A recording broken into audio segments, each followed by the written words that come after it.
Next, from one pope's villa to another, time to take a passageway on over to a famous Roman castle. Fortress, tomb. Well, it's kind of all of the above. Before the Pope lived here, the popes lived here part-time at Castel Sant'Angelo. But Papa wasn't the first resident here. No, not at all. The first resident was a dead emperor, Hadrian, the same dude who built that Pantheon we love. He built his mausoleum here around 135 AD. But where is it? When you look at the image of the castle, there's a part where it really looks like a castle, which is the top brick part that ends with the angel.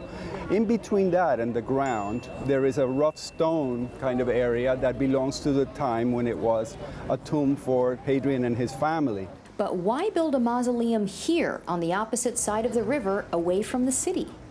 In the Roman world, it was forbidden to bury folks inside the city walls. So he was technically outside the city walls here.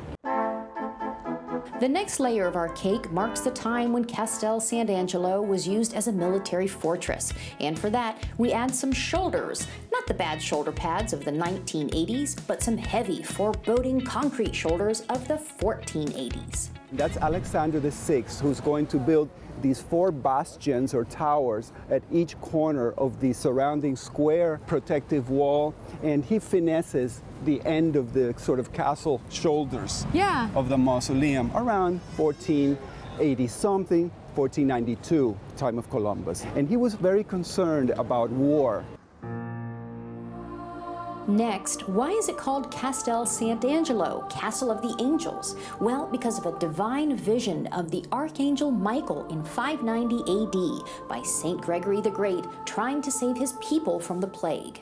So he conducted a series of processions for 3 days up to the point where this bridge begins. And the accounts are that on that day, he and a group of people near him, probably some of the monks and nuns, saw the angel there. So the sculpture marks that vision. But why is the angel's sword pointing downward? He is putting his sword back in its sheath or at rest, meaning the plague was over. But there's another theory too. While that is one explanation, that the angel was put there to mark the end of an epidemic, there's also the sense that the angel marks the christening of pagan Rome as Christian Rome, and it begins the story of medieval Holy Roman Empire. And what safer place for a pope than at the top of this fortress castle, close to an angel ready to protect with his sword? So for the icing on our cake, Castel Sant'Angelo becomes a regal papal apartment.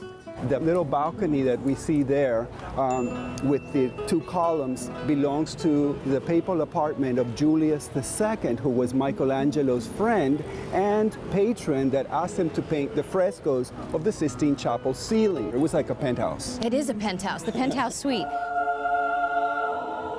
And leading up to this beautiful penthouse suite slash castle slash fortress is the beautiful Ponte SantAngelo, adorned with heavenly angels designed by Bernini, who did that Fountain of the 4 Rivers we've already seen. But there's more than one way to get to the castle. You just can't see it unless you're the Pope. My favorite part about Castel Sant'Angelo, and probably for a lot of other people too, is the secret passageway between St. Peter's Basilica. It's a wall that you see that has little tiny vertical openings that let in air and light for the people passing in this corridor that's actually a little bit elevated from ground level, and that takes the Pope and whoever was in his entourage back and forth. So everyone else on the ground, on the street level, thought it was just a wall? Yeah, except those on the inside, yeah. the inside folks. But why is the Passetto di Borgo here?